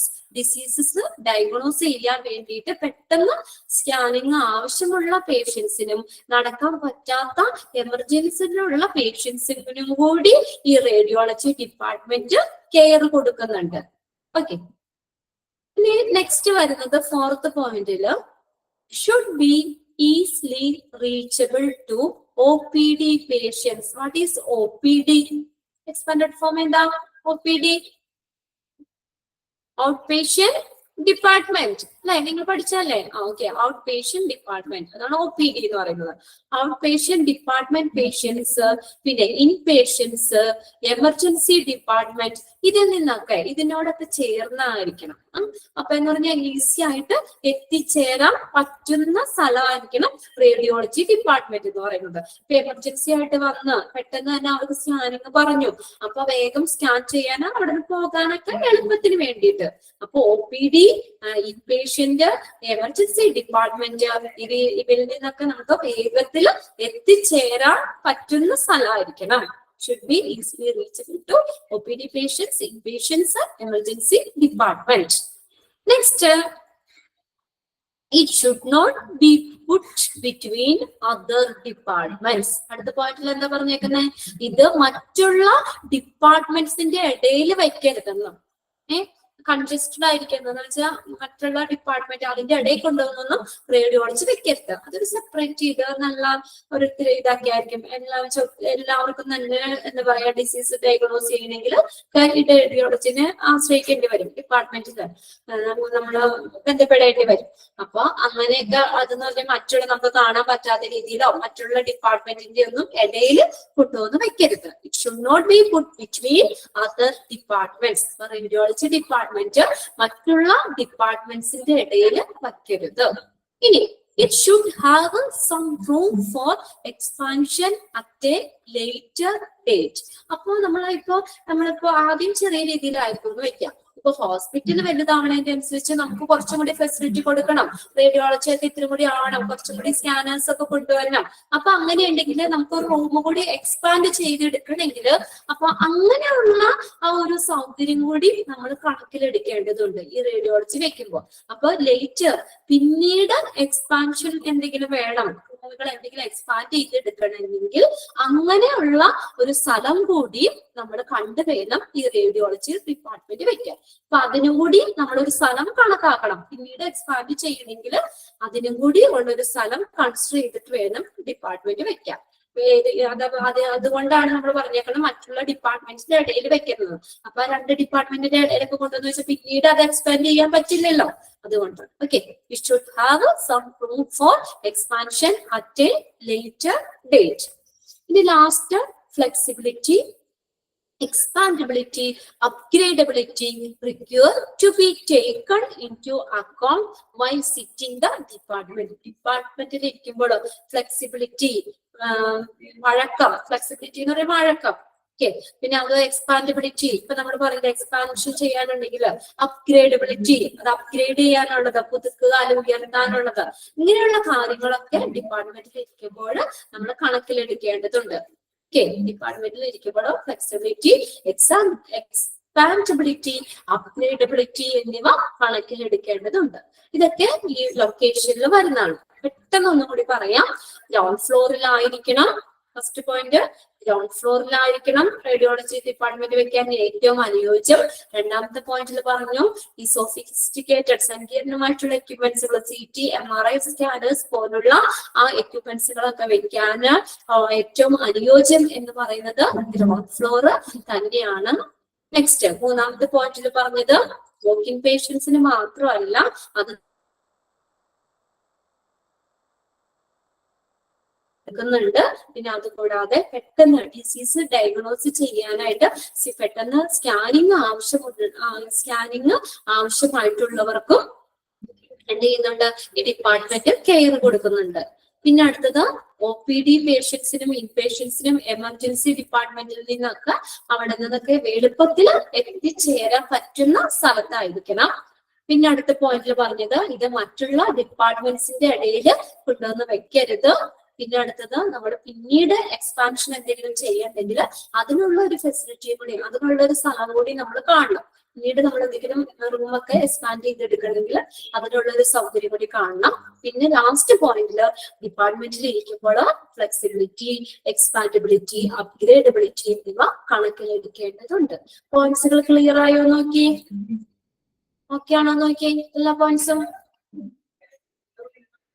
Okay, ആർക്കെങ്കിലും ഏതെങ്കിലും പോയിന്റ്സ് കിട്ടാനുണ്ടാവും? ഇല്ല, ക്ലിയർ ആണ്, വായിച്ചാൽ മനസ്സിലാവുന്നുള്ളൂ. അപ്പൊ അതാണ് ലൊക്കേഷൻ. നെക്സ്റ്റ് ഇതിന്റെ ഫെസിലിറ്റിയാ പറയുന്നത്. Physical facilities and space necessities. ഇനി എന്തൊക്കെ ഫെസിലിറ്റീസ് ഒക്കെ ഈ ഡിപ്പാർട്ട്മെന്റിൽ വേണം? ഫസ്റ്റ് ആണ് reception control and registration area. അപ്പൊ നമ്മൾ എല്ലാവരും തന്നെ പോയിട്ടുണ്ടാവും അല്ലെ? റേഡിയോളജി ഡിപ്പാർട്ട്മെന്റിൽ പോയിട്ടില്ലേ? എക്സ്റേ എടുക്കാനോ സ്കാനിങ്ങിനോ ഒക്കെ ആയിട്ട് പോയിട്ടുണ്ടാവും. അപ്പൊ നമ്മൾ നേരെ ചെല്ലുമ്പോ വേഗം തന്നെ എക്സ്റേ എടുക്കുന്ന റൂമിലേക്കാണോ ആദ്യം കയറുന്നേ? ആണോ? നേരെ ചെന്നായോ ഞാൻ എക്സ്റേ എടുക്കട്ടെ, അല്ലെങ്കിൽ എനിക്ക് എക്സ്റേ എടുക്കണം പറഞ്ഞാൽ നമ്മൾ കയറുകയല്ല ചെയ്യുന്നേ. ആദ്യം എന്ത് ചെയ്യണം? നമ്മൾ ചെന്ന് അവിടെ റിസപ്ഷൻ ഏരിയ ഉണ്ട്, അല്ലെങ്കിൽ രജിസ്റ്റർ ചെയ്യുന്ന രജിസ്ട്രേഷൻ ഏരിയ, അവിടെ ചെന്നിട്ട് നമ്മുടെ പേര് പറയും, പിന്നെ അതുപോലെ തന്നെ ഏജ് പറയും, എന്താണ് നമ്മൾ ഡോക്ടർ നമുക്ക് എഴുതി തന്നിട്ടുണ്ടല്ലോ ഇതെടുക്കാനുള്ളത്, അപ്പൊ അത് കാണിക്കും, നമുക്ക് ഏത് സ്കാനിങ് വേണ്ടത്, അങ്ങനെയുള്ള കാര്യങ്ങളൊക്കെ നമ്മുടെ ഇൻഫർമേഷൻസും കാര്യങ്ങളൊക്കെ കൊടുക്കാൻ അവിടെ ഒരു ഏരിയ ഉണ്ട്. അതിനാണ് റിസപ്ഷൻ അല്ലെങ്കിൽ reception control and registration area എന്ന് പറയുന്നത്. അപ്പൊ ഫിസിക്കൽ ഫെസിലിറ്റിയിൽ വരുന്ന ഒന്നാമത്തെ ഒരു കാര്യം reception control and registration area. Register ചെയ്യണം ആദ്യം നമ്മൾ, എന്നിട്ട് നമ്മളോട് എന്ത് ചെയ്യുന്നു, അവിടെ വെയിറ്റ് ചെയ്യാൻ പറഞ്ഞ് ടോക്കണൊക്കെ തന്ന് വെയിറ്റ് ചെയ്ത് നമ്മുടെ ഓർഡർ അനുസരിച്ച് വിളിക്കുമ്പോഴാണ് നമ്മൾ കയറി സ്കാനിങ് ഒക്കെ ചെയ്യുന്നത് അല്ലെ? അപ്പൊ അതിനകത്ത് ഫസ്റ്റ് ഏരിയയുടെ വേണ്ടത് ഫിസിക്കൽ ഫെസിലിറ്റിയില് reception control and registration area. Second point എന്ന് പറഞ്ഞാൽ പേഷ്യൻസ് വെയിറ്റിംഗ് റൂം. അപ്പൊ നമ്മൾ ഈ പറഞ്ഞാൽ ഇപ്പൊ നമ്മള് ഓരോരുത്തർ 1 by 1 ചെയ്യാം. അപ്പൊ വന്ന ആൾക്കാർക്ക് അപ്പൊ തന്നെ സ്കാനിങ് ചെയ്ത് പോകാൻ പറ്റില്ല, ചിലപ്പോൾ വെയിറ്റ് ചെയ്യേണ്ടതായിട്ട് വരും അല്ലെ? പേഷ്യൻസിന് വെയിറ്റ് ചെയ്യേണ്ടി വരും. കുറച്ച് പേഷ്യൻസ് ഒക്കെ ഉണ്ടെങ്കിൽ സ്കാനിങ് ഒക്കെ നമ്മൾ പെട്ടെന്ന് കഴിയുമല്ലോ, സമയമെടുത്ത് ചെയ്യേണ്ടതൊക്കെ ഉണ്ട്. അപ്പൊ അതുകൊണ്ട് ആ വരുന്ന പേഷ്യൻസിന് ഇതുപോലെ തന്നെ നമ്പറൊക്കെ കൊടുത്ത് അവരെ അവിടെ ഇരുത്തും അല്ലെ, വെയിറ്റ് ചെയ്യാനായിട്ട്. അവർക്ക് വെയിറ്റ് ചെയ്യാൻ വേണ്ടിയിട്ടുള്ള ഒരു വെയിറ്റിംഗ് റൂം വേണം. പേഷ്യൻസിന് സ്കാനിങ്ങിന് വേണ്ടി സ്കാനിങ് ചെയ്യാനിരിക്കുന്നവർക്കും പിന്നെ അതുപോലെ അവരുടെ കൂടെ വരുന്നവർക്കൊക്കെ വെയിറ്റ് ചെയ്യാൻ വേണ്ടിയുള്ള വെയിറ്റിംഗ് റൂം വേണം. Patients waiting room. ഇനി മൂന്നാമത്തെ പോയിന്റില് secretary or clerk area for collecting separating റിപ്പോർട്ട്സുകൾ കളക്ട് ചെയ്യാനും സെപ്പറേറ്റ് ചെയ്യാനൊക്കെ ആയിട്ട് സെക്രട്ടറി അല്ലെങ്കിൽ ക്ലർക്ക് ഏരിയ വേണം. തേർഡിൽ പറയുന്നത് secretary or clerk area for collecting separating reports. Next last ആണ് radiologist office. Radiologist office handily located close by the x-ray room. X-ray റൂമിനോട് ചേർന്നിട്ട് ഒരു റേഡിയോളജിസ്റ്റ് ഓഫീസ് വേണം. റേഡിയോളജിസ്റ്റ് ഓഫീസ് വേണം. സ്കാനിങ് ഒക്കെ ചെയ്യുന്ന ആരാ? റേഡിയോളജിസ്റ്റ് ആണ് അല്ലെ? അവർക്കൊക്കെ വേണ്ടിയിട്ടുള്ള റേഡിയോളജിസ്റ്റ് ഓഫീസ് വേണം. Handily located close by the x-ray rooms. Should have a provision for viewing and charting film. അവിടെ എന്തിനുള്ള ഇത് കൂടി വേണം? ആ ഫിലിപ്സുകൾ ചാർട്ട് ചെയ്യാനും വ്യൂ ചെയ്യാനും ഒക്കെ ഉള്ള ആ ഒരു ഇത് പ്രൊവിഷൻ അത് കൂടി അതിനകത്ത് ഉൾപ്പെടുത്തണം. അതിനൊക്കെ ആയിട്ട് ഒരു റേഡിയോളജിസ്റ്റ് ഓഫീസ് വേണം. ഇതിനകത്ത് ഇതുപോലെ ചോദിക്കാം, പോയിന്റ്സ് ഫിസിക്കൽ ഫെസിലിറ്റിയിൽ വരുന്നത് ഏതാന്ന് ചോദിക്കാം. അപ്പൊ reception control and registration area വരുന്നുണ്ട്, പേഷ്യൻസ് വെയിറ്റിംഗ് റൂം വരുന്നുണ്ട്, സെക്രട്ടറി ഓർ ക്ലർക്ക് ഏരിയകൾ വരുന്നുണ്ട്. ഫോർത്ത് വൺ ആണ് റേഡിയോളജിസ്റ്റ് ഓഫീസ്. 4 പോയിന്റ്സ് പഠിക്കണം അത് കേട്ടോ. Reception control and registration area, patients waiting room, secretary or clerk area, next radiologist office. Clear അല്ലേ? Physical facility and space നെസസിറ്റീസില് ഇതിനകത്ത് ചോദിക്കാം, ഇതിനകത്ത് ഇൻക്ലൂഡ് ചെയ്യുന്നത് ഏതാ അല്ലെങ്കിൽ ഇൻക്ലൂഡ് ചെയ്യാത്തത് ഏതാന്ന് ചോദിക്കാം. Okay, very good. ഇതിന്റെ ആ പോയിന്റ്സ് മാത്രം പഠിച്ചാൽ മതി. Reception control and registration area വേണം, പിന്നെ പേഷ്യന്റിന് വെയിറ്റ് ചെയ്യാനുള്ള വെയിറ്റിംഗ് റൂം വേണം, സെക്രട്ടറി അല്ലെങ്കിൽ ക്ലർക്ക് ഏരിയ വേണം, ഒരു റേഡിയോളജിസ്റ്റ് ഓഫീസും വേണം. അത് ഏതിനോട് ചേർന്നായിരിക്കണം എന്ന് പറഞ്ഞ് എക്സ്റേ റൂമിനോട് ചേർന്നുണ്ട്. എക്സ്റേ റൂമിനോട് ചേർന്ന് റേഡിയോളജിസ്റ്റ് ഓഫീസും വേണം. ലാസ്റ്റ് അല്ല ഇതിന്റെ ഒരു സെക്ഷന്റെ അടുത്ത് വരുന്ന റേഡിയേഷൻ റിസ്കുകളാണ്. റേഡിയേഷൻ റിസ്കുകൾ. റേഡിയേഷൻ ഒക്കെ ചെയ്തിട്ട് ഉണ്ടോ ആരെങ്കിലും? റേഡിയേഷൻ റിസ്കുകൾ അപ്പൊ എന്തൊക്കെ അപകടങ്ങൾ അല്ലെ റിസ്കുകളാണ് ഫേസ് ചെയ്യേണ്ടത് എന്നാണ് പറയുന്നത്. മൂലം. റേഡിയേഷൻ ഒക്കെ ചെയ്തോട്ടുള്ളവർക്ക് ചില കാര്യങ്ങളൊക്കെ പറഞ്ഞ് കേട്ടിട്ടുണ്ടാവും നിങ്ങൾക്ക്. അപ്പൊ അതിനകത്ത് 2 ടൈപ്പായിട്ട് പറഞ്ഞേക്കുന്നത്. സിവിയർ ഇഫക്റ്റും വരുന്നുണ്ട്, ക്രോണിക് എഫക്റ്റും വരുന്നുണ്ട്. റേഡിയേഷൻ റിസ്കില് 2 ഇതായിട്ടാണ് പറയുന്നത്. സിവിയർ ഇഫക്റ്റും വരുന്നുണ്ട്, ക്രോണിക് ഇഫക്റ്റും വരുന്നുണ്ട്. സിവിയർ എന്ന് പറഞ്ഞാൽ എന്താ? അതികഠിനമായിട്ടുള്ള ഫലങ്ങള്, സിവിയർ എഫക്റ്റ്. അതെങ്ങനെയാ? Heavy dose in short stretch of time. അപ്പൊ കുറച്ച് സമയത്തില് നല്ല ഹെവി ഡോസ് കൊടുക്കുന്നത്. ഷോർട്ട് സ്ട്രെച്ച് ഓഫ് ടൈം, കുറച്ച് സമയത്ത് വലിയ ഡോസ് കൊടുക്കുമ്പോൾ ഉണ്ടാകുന്ന പ്രശ്നങ്ങൾ. Heavy dose in short stretch of time, അതാണ് സിവിയർ എഫക്ട്സ് എന്ന് പറയുന്നത്. അതികഠിനമായിട്ടുള്ള ഇത്, നല്ല ഹെവി ഡോസ് കൊടുക്കുന്നത്, കുറച്ച് സമയത്തേക്ക് ഹെവി ഡോസ് കൊടുക്കുന്നത് മൂലം ഉണ്ടാകുന്ന പ്രശ്നങ്ങൾ. അതിനകത്ത് നമുക്ക് അതിന് 3 പറയുന്നുണ്ട്. സെറിബ്രൽ ഇഫക്റ്റ് വരുന്നുണ്ട്. സെറിബ്രൽ എന്ന് പറഞ്ഞാൽ എന്താ? മസ്തിഷ്കം, അല്ലെ? ബ്രെയിന്, സെറിബ്രമായിട്ട് ബന്ധപ്പെട്ട് വരുന്നത്, നമ്മുടെ ബ്രെയിനുമായിട്ട് ബന്ധപ്പെട്ട് വരുന്ന പ്രശ്നങ്ങള്. പിന്നെ ഗ്യാസ്ട്രിക് എന്ന് പറഞ്ഞ വയറിനുണ്ടാകുന്നത്, അല്ലെങ്കിൽ വയറുമായിട്ട് ബന്ധപ്പെട്ട് വരുന്ന പ്രശ്നങ്ങള്. പിന്നെ ബ്ലഡിൽ ഉണ്ടാകുന്ന പ്രശ്നങ്ങൾ. Okay, cerebral, gastric, blood. Cerebral, gastric, blood. Cerebral ഇഫക്ട്സിൽ വരുന്നത് അതൊക്കെ convulsions, obscuring of vision, headache. Convulsions എന്ന് പറഞ്ഞാൽ വിറയല്, ഷിവറിങ്, വിറയ്ക്കല്, ഇങ്ങനെ കൈയൊക്കെ മേലൊക്കെ ഇങ്ങനെ വിറയ്ക്കണ പോലെ വരും. അതാണ് കൺവൾഷൻസ്. മീനിങ് അറിയില്ലാത്തവര് അതിന്റെ മുകളിൽ ഒന്ന് എഴുതി വെച്ചോട്ടോ. വിറയൽ, കൺവൾഷൻസ്, വിറയൽ. Next, obscuring of vision. Obscuring എന്ന് വെച്ചാൽ മറയുക, കാഴ്ച മറയുന്നല്ലോ. നമുക്ക് ശരിക്കും ക്ലിയർ അല്ലാതെ കാഴ്ച ഇങ്ങനെ മങ്ങിയ പോലെ തോന്നാം. അതാണ് ഒബ്സ്കിയറിംഗ് ഓഫ് വിഷൻ, കാഴ്ച മറയ്ക്കുന്നു. ഒബ്സ്കിയറിംഗ്, മറയ്ക്കുക. അടുത്താണ് ഹെഡ് ഏക്ക്, അറിയാലോ, തലവേദന. ഇതൊക്കെ സെറിബ്രൽ എഫക്ട്സിൽ വരുന്നതാണ്. ഇപ്പൊ എക്സാമിന് ഇങ്ങനെയും ചോദിക്കാം, സെറിബ്രൽ എഫക്ട്സിൽ വരുന്നത് ഏതൊക്കെയാണ്? 3 പഠിച്ചത്. Convulsions, obscuring of vision, headache. Convulsion എന്ന് പറഞ്ഞാൽ എന്താ? വിറയല്, കാഴ്ച. ഒബ്സ്കിയറിംഗ് ഓഫ് വിഷൻ എന്ന് വെച്ചാൽ കാഴ്ച മറയ്ക്കുന്നു. ഹെഡ് ഏക്ക്, തലവേദന. ഇനി ഗ്യാസ്ട്രിക് എഫക്ട്സിൽ വരുന്നത്, വയറുമായിട്ട് ബന്ധപ്പെട്ട് വരുന്നത്, നോസിയ. നോസിയ എന്ന് പറഞ്ഞാൽ ഓക്കാനം. എഴുതി വെച്ചോ, മീനിങ് അറിയില്ലെങ്കിൽ എഴുതി വെക്കാം. പിന്നീട് വായിക്കുമ്പോൾ ഒരു സംശയം തോന്നരുത്. നോസിയ എന്ന് പറഞ്ഞാൽ ഓക്കാനം. നമുക്ക് ഛർദ്ദിക്കുന്നതിന് ഓക്കാനം വരില്ല ഇങ്ങനെ, അത് nausea, NAUSEA, nausea. Next vomiting. Vomiting അറിയാലോ, ഛർദ്ദിക്കുന്നത്, വോമിറ്റിംഗ്. പിന്നെ അടുത്ത് localised pain in the abdomen. Abdomen എന്ന് വെച്ചാൽ വയറ്. അപ്പൊ വയറിന് ഫുള്ളായിട്ട് വേദന ഉണ്ടാവുകയല്ല, ഏതെങ്കിലും ഒരു പ്രത്യേക ഭാഗത്ത് ഇങ്ങനെ വേദന, നല്ല ശക്തിയായിട്ടുള്ള വേദന അനുഭവപ്പെടുക. അതാണ് ലോക്കലൈസ്ഡ് പെയിൻ എന്ന് പറയുന്നത്. ഏതെങ്കിലും ഒരു ഏരിയയിൽ ഉണ്ടാകുന്ന ഒരു വേദന. ഓക്കെ, വയറ് മൊത്തമായിട്ടല്ല, ഒരു ഭാഗത്ത് ഉണ്ടാകുന്ന വേദന. 3 കാര്യങ്ങളാണ് ഗ്യാസ്ട്രിക്കുമായിട്ട് ബന്ധപ്പെട്ട് വരുന്നത്. Nausea, vomiting, localised pain in the abdomen. Nausea എന്ന് പറഞ്ഞാൽ എന്താ? ഓക്കാനം. വോമിറ്റിംഗ്, ശ്രദ്ധിക്കാൻ വരുന്നത്. ലോക്കലൈസ്ഡ് പെയിൻ എന്ന് പറഞ്ഞു കഴിഞ്ഞാൽ വയറിന്റെ ഏതെങ്കിലും ഒരു പ്രത്യേക ഭാഗത്ത് ഉണ്ടാകുന്ന വേദന. ഇനി നെക്സ്റ്റ് ആണ് ബ്ലഡ്. ബ്ലഡിൽ ഉണ്ടാകുന്ന എഫക്റ്റുകൾ എന്തൊക്കെയാണ്? പ്രശ്നങ്ങൾ. Anaemia, marrow, depression. അനീമിയ പഠിച്ചിട്ടുണ്ടല്ലോ. അനീമിയ എന്ന് പറഞ്ഞാൽ എന്താ? വിളർച്ച. ഓക്കെ, വെരി ഗുഡ്, ഓർക്കുന്നുണ്ടല്ലോ എല്ലാവരും. അനീമിയ എന്ന് പറഞ്ഞാൽ വിളർച്ചയാണ്. നമ്മൾ എഴുതിയിട്ടുണ്ട് അതിന്റെ. Condition in which the blood doesn't have healthy RBC. ആവശ്യത്തിന് ബ്ലഡില് RBC ഇല്ലാത്തൊരവസ്ഥ, ഹെൽത്തി RBC ഇല്ലാത്തൊരവസ്ഥയാണ് അനീമിയ അല്ലെങ്കിൽ വിളർച്ച എന്ന് പറയുന്നത്. ബ്ലഡില് അനീമിയ. Next leukaemia. ലുക്കീമിയ എന്താ? ബ്ലഡ് ക്യാൻസർ, അല്ലെ? It is also called blood cancer. Blood cancer നമ്മുടെ WBCയുടെ അളവ് കൂടുന്നത്.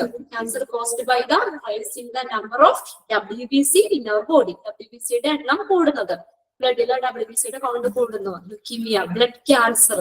Okay, blood cancer. ഇത് രണ്ടും ബ്ലഡിൽ വരുന്നതാണ്. അയ്യോ സോറി ഒന്ന് നോക്കി. സിവിയർ എഫക്ട്സിന്റെ അല്ലേ നമ്മൾ പറഞ്ഞുകൊണ്ടിരിക്കുന്നത്. അതിൽ 2 വരുന്ന അനീമിയയും മാരോ ഡിപ്രഷനും കേട്ടോ. ഞാൻ നോക്കിയപ്പോ മാറിപ്പോയതാണ്. ഒന്ന് ശ്രദ്ധിച്ച്, നമ്മുടെ ബ്ലഡില് anaemia, marrow depression. Marrow depression എന്ന് പറഞ്ഞാൽ മജ്ജയില്ലേ, മജ്ജയ്ക്ക് ഉണ്ടാകുന്ന ഒരു ഡിപ്രഷൻ.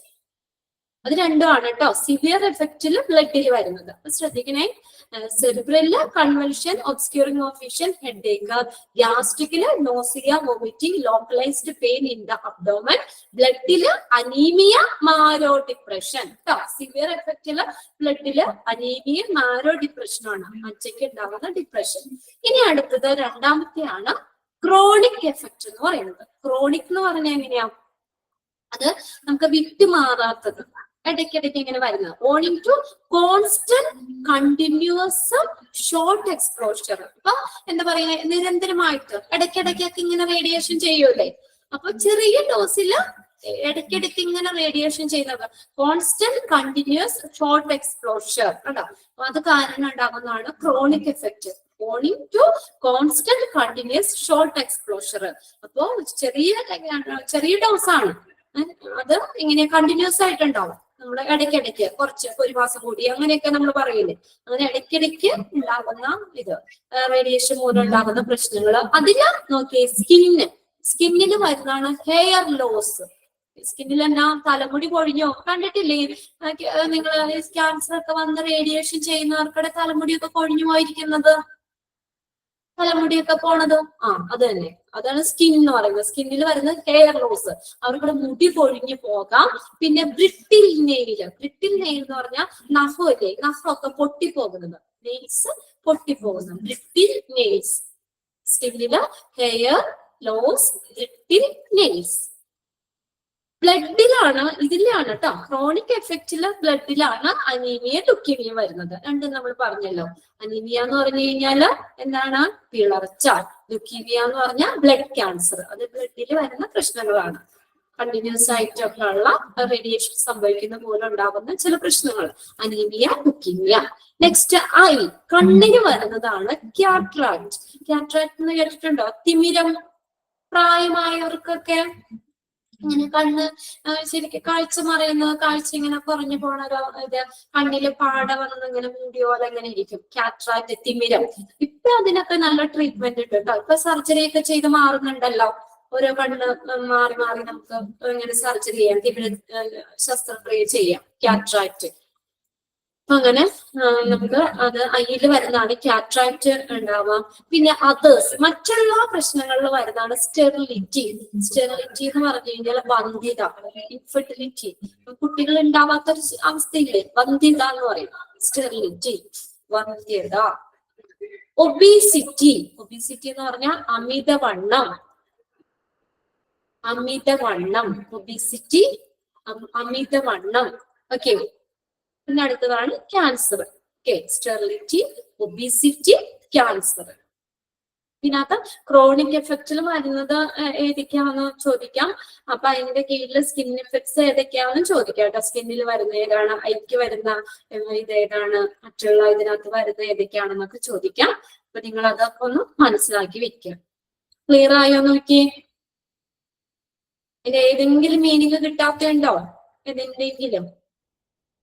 ഓക്കെ, അതൊന്നും കൂടി നോക്കണം കേട്ടോ. അപ്പൊ നമുക്കൊന്ന് വേഗം ഒന്ന് പറഞ്ഞ കാര്യങ്ങളൊന്ന് ഓടിച്ചു നോക്കാം.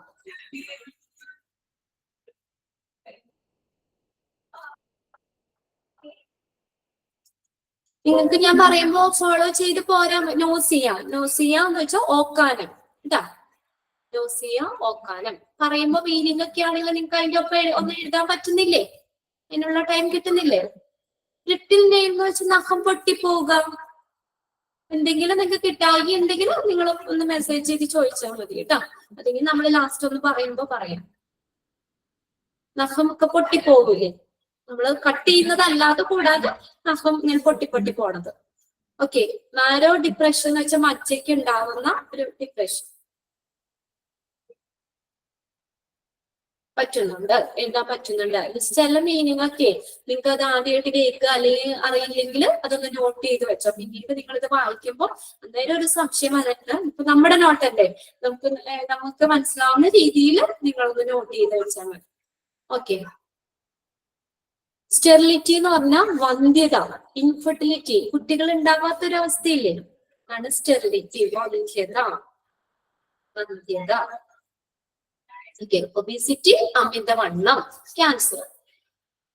ഓക്കെ, അപ്പൊ നമുക്ക് ഇന്ന് നമ്മൾ എന്തൊക്കെ കാര്യങ്ങൾ പറഞ്ഞേ?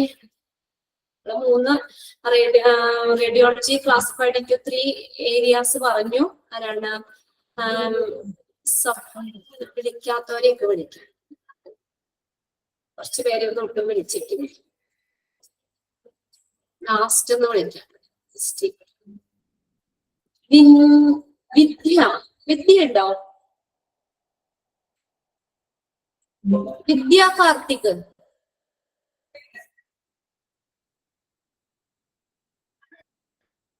വിദ്യ ഉണ്ടോ? ട്രീസ റോസ് ജോൺ ഉണ്ടോ? ഇല്ല.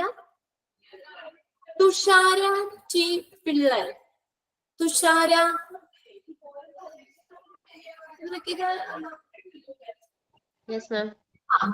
തുഷാര. അപ്പൊ ഏതൊക്കെയാണ് നമ്മള് 3 ഡിഫറെന്റ് ഏരിയാസ് പറഞ്ഞേ? ജസ്റ്റ് ഒന്ന് വേഗം ക്ലാസിഫിക്കേഷൻ ആണോ? Classification, radiology work can be classified into 3 different areas. Mainly 3 different areas. First one, diagnostic radiology. Second one, interventional radiology, and third one, radiation oncology. Diagnostic radiology എന്താ പറയുന്നേ? അതില് identify ചെയ്യാൻ ഡിസോർഡേഴ്സിനെ identify ചെയ്യാനായിട്ടുള്ള scans ആണ്. Second, ഇന്റർവെൻഷനിലേക്ക് disease identify ചെയ്യും. Okay, ഇനി interventional റേഡിയോളജിയിലോ? അതിനകത്ത് diagnosis and treatment കൂടെ ആണ്. Very good. ഇന്റർവെൻഷനിനകത്ത് വരുന്നത് ട്രീറ്റ്മെന്റ് കൂടി കൊടുക്കുന്നു. റേഡിയേഷൻ ഓങ്കോളജി എന്ന് പറഞ്ഞാലോ? മെയിൻലി ഫോർ ക്യാൻസർ പേഷ്യൻസിന് വേണ്ടിയിട്ട്. Okay, very good. Performing radiation based therapy on cancer patient. Okay, very good. Next, Swapna. Swapna Raj ഉണ്ടാവും.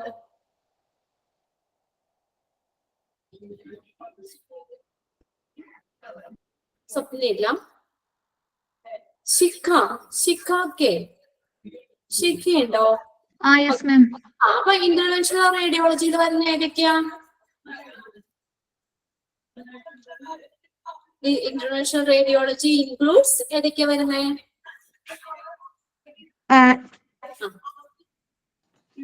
Imaging and treatment of blood vessels, biopsy procedure, cardiac catheterization, angioplasty. Angiography എന്ന് പറഞ്ഞാൽ എന്താ? Blood വെസൽസിന്റെ disease, block ഒക്കെ ഉണ്ടോന്നൊക്കെ നമ്മൾ കണ്ടുപിടിക്കാൻ വേണ്ടി ചെയ്യുന്ന ഒരു ഡയഗ്നോസ്റ്റിക് ടെസ്റ്റ്. അങ്ങനെ തന്നെ എഴുതി വെച്ചോ, നിങ്ങൾ മനസ്സിലാവുന്ന രീതിയിൽ കേട്ടോ. ഒരു ഡയഗ്നോസ്റ്റിക് ടെസ്റ്റ് ആണ് ആൻജിയോഗ്രഫി, ആർട്ടീരിയോഗ്രഫി അല്ലെങ്കിൽ ആൻജിയോഗ്രാം. സെയിം തന്നെയാ. ആൻജിയോന് കൺഫ്യൂഷൻ വേണ്ട. ആൻജിയോഗ്രഫി ചില സ്ഥലത്ത് ആൻജിയോഗ്രാം ചെയ്യാനാ പറയുന്നത് അല്ലെ. ആൻജിയോഗ്രഫി എന്ന് പറഞ്ഞാലും ആൻജിയോഗ്രാം എന്ന് പറഞ്ഞാലും സെയിം തന്നെയാണ്. ഇനി ആൻജിയോപ്ലാസ്റ്റിയോ? അവിടെ എന്താ angioplasty? Balloon dilation blood vessels. അതായത് എന്താ പറയാ, അവിടെ നമ്മൾ അതിനൊരു ഓപ്പറേഷൻസ് കൂടാതെ നമ്മളത് മാറ്റുന്ന ഒരു രീതി. അവിടെ എന്താ പറയാ, ഒരു ട്രീറ്റ്മെന്റ് കൂടി കൊടുക്കുന്നു. എല്ലാവരും മെസ്സേജ് ചെയ്തിട്ടുണ്ട്, ട്രീറ്റ്മെന്റ് കൂടി കൊടുക്കുന്നു. Okay, very good. Next, Shani. Shani ടീസ് ഉണ്ടോ? ഷാനി. ഷഹാന ഉണ്ടോ? ഷഹാന അൻസാർ. സഫ്ന കേക്ക് ഉണ്ടോ? അവിടെ പോയി. സഫ്ന ഉണ്ടോ? ഇവിടെ വെറുതെ ഞങ്ങളിവിടെ ഫുള്ള് മ്യൂട്ട് ചെയ്തോണ്ടിരിക്കുന്നോണ്ട് ജസ്റ്റ് ഒന്ന് കേറിയിട്ട് വേറെ വഴിക്ക് പോവാണോ? ക്ലാസ്സിൽ ഇല്ല എല്ലാവരും ഇവിടെ തന്നെ? അത് ലാസ്റ്റ് ഒരു 10 മിനിറ്റ് ആകുമ്പോ ജോയിൻ ചെയ്യണേ ഉള്ളോ? ക്ലാസ് മിസ്സാക്കരുത് കേട്ടോ. വെറുതെ ഇത് ഓണാക്കിയിട്ടുണ്ട് എവിടെയെങ്കിലും വേറെ നിങ്ങളുടെ ജോലിക്കൊന്നും പോരുത്. നമ്മൾ ഇരിക്കുന്ന 2 മണിക്കൂറും കറക്റ്റ് ആയിട്ട് ഇരിക്കുക. ക്ലാസ്സിൽ കയറുക. ലാസ്റ്റ് ക്ലാസ് തീരുന്ന വരെ ക്ലാസ്സിൽ ഉണ്ടാവണം കേട്ടോ. സഫ്ന, ലൊക്കേഷനിൽ എന്തൊക്കെയാ നമ്മൾ പറഞ്ഞേ? ഗ്രൗണ്ട് ഫ്ലോറിലായിരിക്കണം. കുറച്ച് ഷോർട്ട് ചെയ്തൊന്ന് പറഞ്ഞാൽ മതി, നിങ്ങൾക്ക് മനസ്സിലാവുന്ന രീതിയിൽ. പിന്നെ PT-MRI അങ്ങനെ ഒപ്റ്റിമൈസിന് എക്യുപ്മെന്റ്സ് ഉണ്ടായിരിക്കണം. ഫ്ലോർ ആണ്. പിന്നെ നടന്നു വരുന്ന പേഷ്യൻസിനും മാത്രമല്ല, അവരെ മാത്രമല്ല കെയർ കൊടുക്കേണ്ടത്, പിന്നെ അതുകൂടാതെ അവർക്കൊക്കെ പെട്ടെന്ന് സ്കാനിങ് എമർജൻസി പേഷ്യൻസിനും നടക്കാൻ പറ്റാത്ത എമർജൻസി പേഷ്യൻസിനും കൂടി കെയർ കൊടുക്കണം. പിന്നെ OPD വരുന്നവർക്കും ഇൻപേഷ്യൻസിനും എമർജൻസി ഡിപ്പാർട്ട്മെന്റിൽ വരുന്നവർക്കും ഇവർക്കൊക്കെ പെട്ടെന്ന് എത്തുന്ന രീതിയിലായിരിക്കണം. പിന്നെ അതർ ഡിപ്പാർട്ട്മെന്റ്സിന് പിന്നെ ഇടകലർത്തിയിട്ടാവരുത്, ഇടയിൽ വെക്കരുത്, മറ്റുള്ള ഡിപ്പാർട്ട്മെന്റ്സിന്റെ ഇടയിൽ കൊണ്ടുവന്ന് റേഡിയോളജി വെക്കരുത്. Okay, next. വിപുലീകരിക്കാൻ പറ്റുന്ന രീതിയിലായിരിക്കണം. പിന്നീട് നമുക്ക് എന്തെങ്കിലും എക്സ്പാൻഡ് ചെയ്യണമെന്നുണ്ടെങ്കിൽ അതിനുള്ള ഒരു സ്പേസും കൂടി കാണണം. ഓക്കെ, ലാസ്റ്റ് പോയിന്റ്, ഡിപ്പാർട്ട്മെന്റിൽ ഇരിക്കുമ്പോഴും നമ്മൾ ഫ്ലെക്സിബിലിറ്റി, അപ്ഗ്രേഡബിലിറ്റി, അഥവാ എക്സ്പാൻഡബിലിറ്റി ഒക്കെ കണക്കിൽ എടുക്കേണ്ടതുണ്ട്. Okay, very good. Next Safeela ഉണ്ടോ? സഫീല ലാസ്റ്റ് തുടങ്ങിയായിട്ട് വിളിക്കണേ ഉണ്ട്. ഓക്കെ, അപ്പൊ അതിനകത്ത് നമ്മൾ നെക്സ്റ്റ് പറഞ്ഞത് ഫെസിലിറ്റിയിൽ ഏതൊക്കെയാ വരുന്നേ? റിസപ്ഷനും രജിസ്ട്രേഷൻ ഏരിയയും വേണം, പിന്നെ പേഷ്യന്റിന് വെയിറ്റിംഗ് റൂം വേണം, പിന്നെ ക്ലർക്കിനും സെക്രട്ടറി ഒക്കെ റിപ്പോർട്ട് കളക്ട് ചെയ്യാനും പിന്നെ സെപ്പറേറ്റ് ചെയ്യാനുള്ള റൂം വേണം. പിന്നെ എക്സ്റേ റൂമിനോട് ചേർന്ന് റേഡിയോളജി ഓഫീസ് വേണം. Okay, very good. Radiologist office വേണം. Okay, very good. Next Rosmin. Rosmin Sharon ഉണ്ടോ?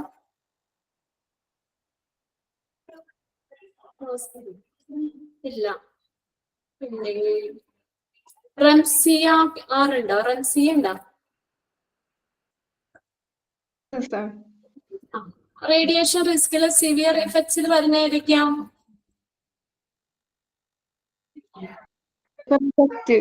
സെറിബ്രൽ വരുന്നുണ്ട്,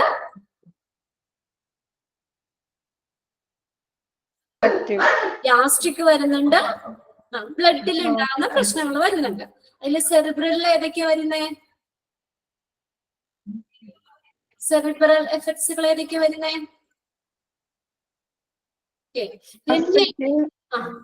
കൺവെർഷൻസ്, വിറയല്, obscuring of vision, headache. Okay, very good. Next ഗ്യാസ്ട്രിക്കുലോ? Gastric, nausea, vomiting, localised pain. Okay, abdomen. Next ബ്ലഡിലോ? Blood വരുന്നത് anaemia, marrow depression. Okay, very good. ഇന്ന് തന്നെ ഒന്നുകൂടെ വായിക്കണം കേട്ടോ നിങ്ങള്. Next chronic effect. Ramya Ravi ഉണ്ടോ? രമ്യ ഉണ്ടോ? ഉണ്ട്. ഓക്കെ, ക്രോണിക് എഫക്റ്റിൽ ഏതൊക്കെയാ വരുന്നത്? സ്കിന്ന് ബ്ലഡ് ആയി, സ്കിന്നിൽ വരുന്ന പ്രശ്നങ്ങളുണ്ട്, ബ്ലഡിന് വരുന്നുണ്ട്, ബ്ലഡിന് ബാധിക്കുന്നുണ്ട്, പിന്നെ ഐക്ക് വരുന്നുണ്ട്, മറ്റുള്ള പ്രശ്നങ്ങൾ. സ്കിന്നിൽ ഏതൊക്കെയാ വരുന്നേ? Hair loss, brittle nails, hair കൊഴിഞ്ഞു പോകും. ബ്ലഡില് അനീമിയ, ലുക്കീമിയ. ഐക്ക് വരുന്നത് കാറ്ററാക്ട്, തിമിരം. തിമിരം. ഓക്കെ, കാറ്ററാക്ട് എന്ന് പറഞ്ഞാൽ തിമിരം. മറ്റുള്ള പ്രശ്നങ്ങൾ ഏതൊക്കെയാ വരുന്നത്? Others, sterility, obesity, cancer. Sterility, obesity, cancer. Cancer. Sterility എന്ന് പറഞ്ഞാൽ എന്താ? ഇതില്ലേ, വന്ധ്യത. ഒബീസിറ്റി, അമിതവണ്ണം. ഇത്രയും മതി, കുറച്ച് മതി. അപ്പൊ ഇത്രയും കാര്യങ്ങളൊക്കെ നിങ്ങൾ അടുത്ത ക്ലാസ്സിലേക്ക്, ഇപ്പൊ 2 ദിവസം അവധിയല്ലേ, സാറ്റർഡേ സൺഡേ ക്ലാസ് ഇല്ല. നെക്സ്റ്റ് മൺഡേ ആണ്. മൺഡേ നമുക്ക് ക്ലാസ് ഇല്ലല്ലോ. നമുക്കെന്ന് പറഞ്ഞാൽ എന്റെ ക്ലാസ് ഇല്ല കേട്ടോ. നമുക്ക് വന്നത് ട്യൂസ്ഡേ അല്ലേ. ഓക്കെ, മൺഡേ ആർക്കടെ ക്ലാസ്സാണ് നിങ്ങൾക്ക് വരുന്നത്?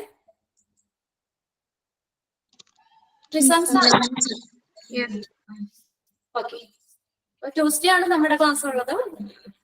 അപ്പൊ അപ്പത്തേക്കൊക്കെ ഒന്ന് വായിച്ചൊക്കെ മനസ്സിലാക്കി വെക്കുക കേട്ടോ. ഓക്കെ, കുഴപ്പമൊന്നുമില്ല. ക്ലാസ് ഒക്കെ ഫോളോ ചെയ്ത് പോകുന്നില്ല എല്ലാവർക്കും? ഓക്കെ അല്ലേ? ഓക്കെ, മഴയൊക്കെ മാറിയോ നിങ്ങക്ക്? നമ്മുടെ വയനാട് നിന്നൊക്കെ ആരെങ്കിലും ഒക്കെ കയറിയിട്ടുണ്ടായിരുന്നോ? നമ്മുടെ ഇതിനകത്തൊക്കെ ജോയിൻ ചെയ്തിട്ടുണ്ടോന്നുണ്ടായിരുന്നോ?